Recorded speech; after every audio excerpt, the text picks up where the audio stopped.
নমস্কার, কেমন আছেন সবাই? আশা করি ভালো আছেন। আজ আমরা আবার হাজির হয়েছি বাংলা সাহিত্যের এক অনন্য লেখক বিভূতিভূষণ বন্দ্যোপাধ্যায়ের লেখা একটি গল্প নিয়ে। বিভূতিভূষণ বন্দ্যোপাধ্যায় বাংলা সাহিত্যের এক অন্যতম অলংকার। ওনার কলমে উঠে এসেছে পথের পাঁচালীর অপুদের গা, গ্রাম বাংলার সরলতা থেকে তান্ত্রিকের মতো অজস্র গল্প উপন্যাস। আজ আমাদের বাউন্ডুলের থেকে আপনাদের শোনাতে চলেছি ওনার লেখা একটি ভিন্ন ধরনের গল্প, বাঘের মন্তর। তবে চলুন দৈনন্দিন ব্যস্ততা দূরে সরিয়ে ডুব দেওয়া যাক সেই মায়াবী লেখনীর মায়াজালে। বাইরে বেশ শীত সেদিন। রায়বাহাদুরের বাড়ির বৈঠকখানায় বসে বেশ গল্প জমেছিল। আমরা অনেকেই ছিলাম সেখানে। ঘন ঘন গরম চা ও ফুলুরি মুড়ি আসতে আসর একেবারে সরগরম হয়ে উঠেছিল। রায়বাহাদুর অনুকূল মিত্র একজন মস্ত বড় শিকারী। আমরা কে না তার কথা শুনেছি। তার ঘরে ঢুকে চারদিকে দেখলে শুধু দেখতে পাওয়া যাবে মরা বাঘ ও ভালুকের চামড়া, বাঘের মুখ, ভালুকের মুখ বাঁধানো। ঘরগুলো দেখে মনে হয় ট্যাক্সটার্মিস্টের কারখানায় বুঝিয়ে এসে পড়লাম। কিন্তু সেদিন আর একজন লম্বা মতো প্রৌঢ় ব্যক্তিকে রায়বাহাদুরের অতি কাছে বসে থাকতে দেখে ও শিকার সম্বন্ধে দু একটি কথা বলতে শুনে বেশ অবাক হয়ে গেলাম। রায়বাহাদুরের সামনে শিকারের কথা বলে এমন লোক তো আজও দেখিনি বাবা। যে অনুকূল মিত্র জীবনে 30টি রয়্যাল বেঙ্গল, 15টি লিপার্ড মেরেছেন, ভালুক ও বুনোসুরের তো কোনো লেখাজোকাই নেই। এছাড়া আছে গন্ডার, আছে বাইসন, আছে অজগর, পাইথন, আছে সজারু, আছে কাক, বক, হাঁস। এই হেন রায়বাহাদুরের পাশে বসে শিকারের কথা! বাবা না, লোকটা কে? বড় কৌতূহল হলো জানবার। উপেন বাবু, মানে আমাদের উপেন মাইতি, আপন মনে চা খেয়েই চলেছেন। তাকে দেখে বললাম, উপেন বাবু, উপেন বাবু, ও উপেন বাবু, ওই লোকটি কে? উপেন বাবু যেন হঠাৎ ভয় পেয়ে বলে উঠলেন, কই কে? আরে ঘাবড়াবেন না, ওই আধপুরো লোকটি কে? ও উনি? হ্যাঁ বলুন না। বিজ্ঞ শিকারী নিধিরাম ভট্টাচার্য। নামটা যেন নৈয়ায়িক পণ্ডিতের মতো শোনালো। আমি খানিক কৌতুকের স্বরেই বললাম, আপনি অনায়াসেই বলতে পারতেন নৈয়ায়িক নিধিরাম সার্বভৌম। উপেনবাবু বললেন, তার শিকারের ব্যাপারে উনি নিতান্ত কেউ কাটা কেউ নন। ওর শিকার যোগ বইটা পড়েননি? 3টে এডিশন হয়ে গেল মশাই। আসুন আলাপ করিয়ে দিই। আমার সঙ্গে আলাপ হয়ে গেল ভদ্রলোকের। নিধিরাম ভট্টাচার্য যে কোনো কালে চালকলা বাঁধা পুরুষ ছিলেন না, তা তার কথাবার্তার ধরনে আগেই বুঝেছিলাম। এখন সেটা আরও ভালো করে জানা গেল। নানা স্থানের বাঘ ভাল্লুকের শিকার কিভাবে হয় সে গল্প করলেন। রাত্রে কিভাবে গাছের উপর বসে কাটিয়েছেন, কোন জঙ্গলে একবার বাঘের মুখে পড়েছিলেন, ইত্যাদি ইত্যাদি নানান গল্প। লোকটি বেশ ভালো গল্প বলতে পারেন। এমন সুন্দর নিখুঁতভাবে গল্প বলছিলেন যে আমরা ঘটনাবলী যেন চোখের উপরে ঘটতে দেখছি। আরও দেখলাম নিধিরাম বেশ প্রকৃত রসিক ব্যক্তি। জ্যোৎস্না রাত্রি ও বর্ষামুখর শ্রাবণ রাত্রিগুলোর এমন সুন্দর বর্ণনা দিচ্ছিলেন মুখে মুখে, উফ, যে কিছু বলার নেই। আমি বললাম, একটা কিছু আশ্চর্য ঘটনা বলুন। নিধিরাম ভট্টাচার্য বললেন, সবই আশ্চর্য, বনের সব ব্যাপারই আশ্চর্য। তবুও তবু কি? ভূত? ভূত দেখিনি কখনো চোখে। বিশ্বাস করেন? না না না। মনে মনে ভাবলাম, বারে বা, এ আবার অতি অদ্ভুত লোক। বাঙালি হয়ে ভূত বিশ্বাস করে না, এমন লোক তো দেখিনি। পরে কথার ভাবে বুঝলাম তিনি তন্ত্রমন্ত্রে বিশ্বাসী। বললাম, আপনাদের তন্ত্রশাস্ত্রে ভূত মানে না? তন্ত্রশাস্ত্র আমি পড়িনি, মন্তর তন্ত্রের কথা বলছি। হো, কিরকম মন্ত্রতন্ত্রের? ও সব বাজে, ভুয়ো। ও বাজে? একদম। আমি একেবারে অতটা যে রাজি নই। মন্ত্রের শক্তি নিশ্চয়ই আছে। ওই করে করে দেশটা উচ্ছন্নে গেল। আপনারা ইংরেজি লেখাপড়া শিখেও এইসব মানেন? এইবারে নিধিরাম ভট্টাচার্যের উপর আমার বেশ শ্রদ্ধা হলো। আশ্চর্য মানুষ তো, আধুনিক মনোবৃত্তি সম্পন্ন প্রৌঢ় ব্যক্তি। আমি বললাম, সুন্দরবনে আপনি গিয়েছেন? অনেকবার। এই মন্তর তন্তর সম্বন্ধে সেখানকার একটা ঘটনার কথা বলি। আমি বেশ এগিয়ে গিয়ে বসলাম তার কাছে। দিনটা এইসব গল্প শুনবার একেবারে উপযুক্ত বটে। উনি বলতে লাগলেন, তো সেবার কাকডাঙ্গার ট্যাঁকে আমাদের বজরা লেগেছিল। আমাদের যিনি শিকারের গুরু, খুলনার উকিল সীতাকান্ত রায়ের ভাইপো শ্যামাচরণ রায় ছিলেন আমাদের সঙ্গে। কথাটা উল্টো বলা হলো, আসলে তার সঙ্গে আমরাই গিয়েছিলাম, নইলে আমাদের অবস্থার লোক আর বজরা কোথায় পাবে বলুন। যেখানে বজরা বাঁধা হলো সেখানটা একটা খালের মুখ। বনের মধ্যে দিয়ে এসে সেখানে নদীতে পড়েছে কাকডাঙ্গার খাল। খালের দৃশ্য বড় সুন্দর, দুধারে হেঁতাল ঝোপ, বনের মধ্যে গরান আর গোলপাতার গাছ, জলের ধারে টাইগার ফার্নের জঙ্গল। এই টাইগার ফার্নের জঙ্গলের মধ্যেই সাধারণত বড় বড় বাঘ আত্মগোপন করে থাকে। শ্যামাচরণ রায় ফার্সিতে তামাক খেয়ে নিয়ে আমাকে বললেন, কাকডাঙ্গার খালে ডিঙি ওঠাও। ডিঙি বেয়ে আমরা চললাম খালের মধ্য দিয়ে। সুন্দরবনে যারা কখনো যাননি তারা বুঝতে পারবেন না এইরকম খাল বেয়ে জঙ্গলের মধ্যে দিয়ে যাবার সময় কি চমৎকার রূপ চোখে পড়ে সুন্দরবনে। কখনো হেতাল ঝোপ, কখনো বন্য লেবুর বাগান, গোল গাছের সারি, কোথাও বাতাবি লেবুর মতো প্রচুর ফল হয়ে রয়েছে, কোথাও বা হলুদ ফুল ফুটে বাতাসকে মিষ্টি করছে। অনেকে বলেন সুন্দরবন বড় একঘেয়ে, তারা গভীর জ্যোৎস্না রাতে এ বনের চেহারা কখনো দেখেননি, অন্ধকারে দেখেননি। সূর্য উঠবার আগে রাঙা আলোয় মোড়া নিস্তব্ধ বনানীর রূপ, এসব কিছুই শোনেননি। আমার গুরু শ্যামাচরণ রায় এত ভালোবাসতেন এই বন যে বাড়িতে বলেছিলেন তিনি মারা গেলে তার দেহটি যেন সুন্দরবনে সমাধিস্থ করা হয়, এতে তার আত্মা নাকি শান্তি পাবে। আমি বললাম, তিনি বেঁচে আছেন? না, তিনি বহুকাল আগেই দেহ রেখেছেন। দেহ কি সমাধিস্থ করা হয়েছিল বনের মধ্যে? না, হিন্দু দেহ সমাধিস্থ করা নিয়ে গোলমাল হয় সমাজে, তাই হয়নি। বড় দুঃখের কথা। তারপর বলুন।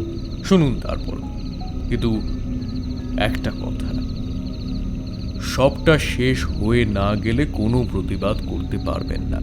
বেশ, বলুন। নিধিরামবাবু ভালোভাবে তামাক টেনে দম নিয়ে অনেকখানি ধোঁয়া ছেড়ে তারপর আবার বলতে লাগলেন, অনেক দূর চলে গেলাম খাল বেয়ে। সত্যি কথা বলতে কি, শিকার করার নেশার চেয়েও এই বনভূমির দৃশ্য আমাকে পেয়ে বসেছিল। যখন প্রায় মাইল খানেকের বেশি চলে গিয়েছি নদী থেকে, তখন খালের ধারের বনঝোপের মধ্যে থেকে কে যেন বলে উঠলেন, বাবু বাবু ও বাবু ও বাবুরা। আমরা চমকে উঠলাম। ডিঙির হিন্দু মাঝি বলে উঠল, শ্যামাচরণ রায় গলা উঁচু করে ডাঙার দিকে তাকিয়ে বললেন, চুপ করো সবাই, কে ওখানে? আগে বাবু, এই যে আমি, এই যে বাবু আমি। কে তুমি? কোথায় তুমি? সামনে বেরিয়ে এসো। হেতাল চোপের পাশেই বসে, এই যে বাবু, হেতাল চোপের পাশেই বসে বাবু। এতক্ষণ লোকটাকে দেখতে না পাওয়ার দরুন ওর স্বর অশরীরের কণ্ঠ নিঃসৃত বলে ভ্রম হচ্ছিল বটে। এবার লোকটাকে সবাই দেখতে পেলে। ওই তো বসে আছে হেতাল ঝোপের ডাইনে। ওকে আগেও দেখা গিয়েছিল, এবার বুঝল, কিন্তু আলো ছায়ার জলের মধ্যে দিয়ে ওকে গাছের কাটা গুড়ের মতন দেখাচ্ছে। আমরা দোস্তুর মতো অবাক হয়ে গিয়েছিলাম ওকে ওখানে একা বসে থাকতে দেখে। সুন্দরবনের সঙ্গে যাদের পরিচয় আছে তারা বুঝবেন, এরকম বনের মধ্যে একা বসে থাকতে পাগলেও ভয় পায়। শ্যামাচরণ রায় বললেন, ও বেশ, তা ওখানে কি করছো? বাবু হেতালের ফল খাচ্ছিলাম, বড্ড খিদে লেগেছে। গরিব লোক। কথাটা ঠিক জবাব হলো না। খিদে পাওয়া তো শরীরের ধর্ম, সেটা আশ্চর্যের ব্যাপার নয়। এ জঙ্গলে ঢুকলে পাকা কুল ছাড়া যে আর কিছু খাবার পাওয়া যায় না তাও ঠিক, কিন্তু তুমি এখানে এলে কি করে? আগে বাবু, আমি ফকির মানুষ, বয়ডার করলে আমার চলে। আমার একটু নৌকায় তুলে নেবেন বাবু। কাল রনঘাটের ট্যাঙ্কে আমাকে নামিয়ে দিলে হেঁটে পীরের দরগায় গিয়ে রাত কাটি, কাল সকালে বাড়ি যাব। নেবেন বাবু? তোমার বাড়ি সেখানে? হ্যাঁ বাবু, কাল রনঘাটের কাছে মানিক সেনের পাড়ায়। শ্যামাচরণ বাবু কিছু বলবার আগেই আমাদের ডিঙের মাঝে দুজন আপত্তি জানিয়ে বললে, নেবেন না বাবু, ডিঙির নিয়ম জানেন তো, সুন্দরবনে চলতি ডিঙিতে পথের লোক তুললে সে বড্ড অপয়া। বাবু যাচ্ছেন যখন একটা শুভ কাজে। শ্যামাচরণ বাবু রেগে গেলেন। তিনি বললেন, তোমাদের কি বুদ্ধি? কেন বাবু? আমার শিকার হোক আর না হোক, ওকে এখানে ফেলে যাব বাঘের মুখে? নিয়ে চলো ওকে। আর এরপরে কি কথা চলে, ডিঙি থামিয়ে তাকে উঠিয়ে দেওয়া হলো। আমাদের মনে হলো লোকটা সত্যিই একজন ফকির। সাজ পোশাক দেখে অন্তত তাই মনে হচ্ছিল আমার। হিন্দু কি মুসলমান সেটা বাইরে সাজ দেখে বোঝা বেশ শক্ত। আমরা চুপ করে রয়েছি। শ্যামাচরণ রায় বললেন, কি সাধনা? বাঘ আনবার মন্ত্র জানি কি না, তার সাধনা। আমি বললাম, সেটা আবার কি? আছে বাবু, আমার গুরু আমায় শিখিয়েছেন। শ্যামাচরণ বাবু বললেন, হাঁড়ির মধ্যে মুখ দিয়ে ডাকো। না বাবু, মন্ত্রে বাঘ আসবে। আমরা শিকার করতে চলেছি, তুমি বাঘ এনে দিতে পারলে 10 টাকা বকশিস পাবে। বাবু বাবু সবই বাবু আপনার দয়া। ফাঁকি দেবার চেষ্টা করবে না কিন্তু, হ্যাঁ? ও কথাই বলবেন না বাবু। লোকটাকে আমরা ততক্ষণে সবাই ঘিরে বসেছি। শ্যামাচরণ বললেন, সুন্দরবনে একজন লোক আছে যারা শিকারীর সামনে বাঘ হাজির করে পয়সা রোজগার করে। তারা তো হাঁড়ির মধ্যে মুখ দিয়ে ডাকে জানি। তুমি সেই দলের নও? আপনাকে আগেই বলেছি বাবু, মন্ত্র আসল জিনিস, বাঘ টেনে আনে। এই সময় আমরা নিধিরাম ভট্টাচার্যকে জিজ্ঞেস করলাম, হাঁড়ির মধ্যে মুখ দিয়ে টাকার ব্যাপারখানা বুঝলাম না তো। নিধিরাম বাবু আমাদের বুঝিয়ে দিলেন, এক শ্রেণীর লোকের পেশা হচ্ছে এই যে তারা ঝোপের মধ্যে বসে হাঁড়ির মধ্যে মুখ দিয়ে বাঘের আওয়াজ নকল করে ডাকে।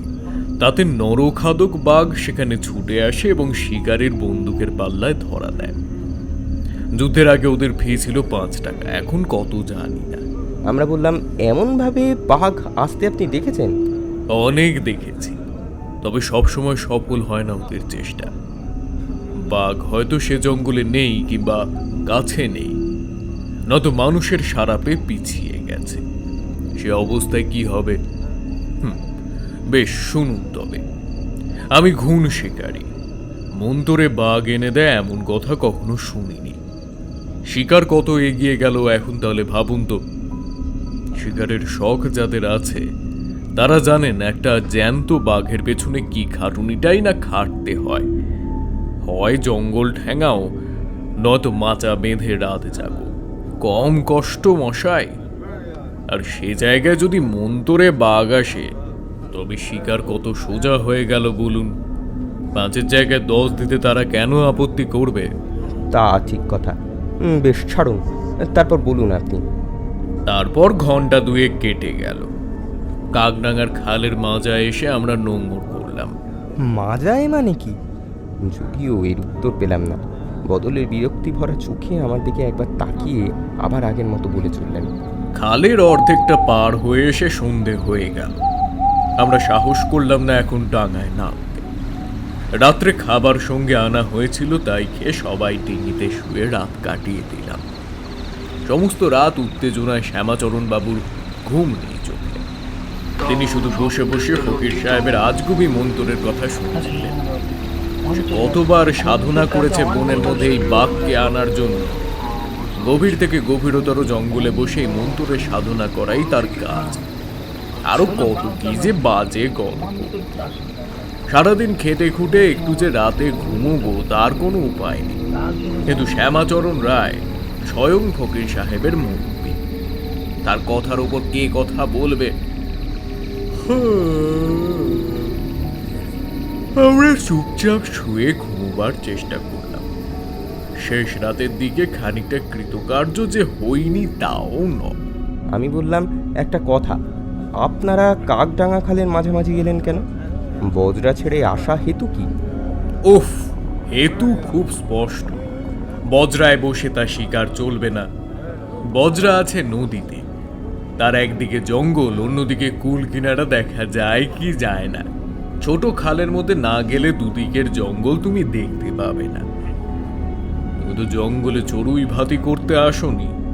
নিধিরাম ভট্টাচার্য একটু তর্কপ্রিয় লোক, কেউ তার কথার প্রতিবাদ পাছেই করে এই আশঙ্কায় সর্বদাই কোমর বেঁধে তর্কের জন্য একেবারে তৈরি হয়ে থাকেন। এবং গল্প শুরু করবার সময় কেন যে বলেছিলেন আমার কথার কোনো প্রতিবাদ করতে পারবে না গল্প শেষ না হওয়া পর্যন্ত, এখন তা বুঝলাম। আমরা তাকে বুঝিয়ে সুঝিয়ে সান্ত্বনা দিতে বললাম, আপনাকে মাঝে মাঝে প্রশ্ন করছি জানবার আগ্রহে, আপনার গল্পে খুঁত ধরবার জন্য নয়, বলে যান আপনি। নিধিরাম ভট্টাচার্য বললেন, খুব ভালো কথা। শোনো, তারপরে আমার এই গল্প শেষ হয়ে এসেছে, যা কিছু প্রতিবাদ করবার গল্পের শেষে করব। তো তোমাদের বলছি, ডিঙি নোঙর করে সারা রাত্রি সেখানে থাকবার সময় সে রাত্রেই বুঝতে পারা গেল কি ভয়ানক জায়গায় আমরা এসেছি। জ্যোৎস্না রাত্রির আলো ছায়া বারবার কেঁপে কেঁপে উঠে ভেঙে যেতে লাগলো বাঘের গর্জন। কাকডাঙ্গার খাল সম্বন্ধে শ্যামাচরণ রায় বিবেচনায় ভুল করেননি। ভোরে উঠে শ্যামাচরণ বাবুকে বললাম, চমৎকার জায়গায় এসেছেন। শ্যামাচরণ রায় বললেন, কাঁচা শিকারির কথা হয়ে গেল। আগে কেন? বনের বাঘ আর শিকারির বাঘ এক নয়। ওরকম বাঘটাকে সুন্দরবনের বহু জায়গায়, কিন্তু চোখে দেখতেও পাবে না কোনোদিনও একটি। তাই তো ফকির সাহেবকে ধরেছি। এখন ফকির সাহেবের দয়া। আর আপনার হাত যশ? সকালে রোদ বেশ উঠলে আমরা সবাই ডিঙি থেকে নেমে বনের মধ্যে ঢুকলাম। আধ মাইলটাক দূরে একটা ফাঁকা জায়গা আছে বনের মধ্যে, তাকে বলে হাতুলবাদিয়ার ডাঙা। সেখানে আমরা রান্না করে খাবো। আমরা জিনিসপত্র নিয়েই নামলাম, তবে কে আবার বনের মধ্যে দিয়ে ডিঙিতে ফিরবে রান্নার জিনিস আনতে? মাঝি দুজনকেও সঙ্গে নিলাম। এই নির্জন জঙ্গলে তারা দুটি প্রাণী ডিঙিতে বসে থাকতে রাজি নয়। দুদিকে ঘন গড়ান আর হেঁতালের জঙ্গল, টাইগার ফার্নের ঘন সমাবেশ। পা বাঁচিয়ে চলতে হয় শুলোর ভয়। শুলো হলো গাছের বায়ব্য শিকড়, কাদা থেকে মাথা তুলে তীক্ষ্ণ সর্কির মতো খাড়া হয়ে থাকে। ঝরা পাতার তলায় পা দিলেই রক্তপাত। দুধারে বন, মাঝখান দিয়ে জুড়ি পায় চলার পথটা। ফকির সাহেব সকলের আগে, তার পেছনে গুরুজি শ্যামাচরণ রায়, তার পিছনে দুজন লোক, তারপর আমি এবং সর্বশেষে দুজন মাঝি। হঠাৎ কি একটা শব্দ, শ্যামাচরণ বাবু ও লোক দুজন চমকে দাঁড়িয়ে গেল। আমি একটু অন্যমনস্ক হয়েছিলাম, ব্যাপারটা না বুঝতে পেরে এগিয়ে গেলাম। বললাম, কি হলো, থামলেন যে? সে সময় নজর পড়ল দলের পুরো ভাগে ফকির সাহেব ছিলেন। তিনি নেই। বলতে যাচ্ছি, ফকির সাহেব বুঝি? শ্যামাচরণ বাবু বললেন, ওহ সর্বনাশ, এমন কাণ্ড কখনো! ওহ! তার পেছনের লোক দুটি তখনও আড়ষ্টভাবে দাঁড়িয়ে। একজন বললে, বাবুর ডান পাশের ঝোপ থেকেই তো। শ্যামাচরণ বাবু আড়ষ্ট গলায় বললেন, আহা, গরিব লোক। আমি মন্তর আওড়াতে বলেছিলাম ওকে মনে মনে। ব্যাপার তখনই শুনলাম।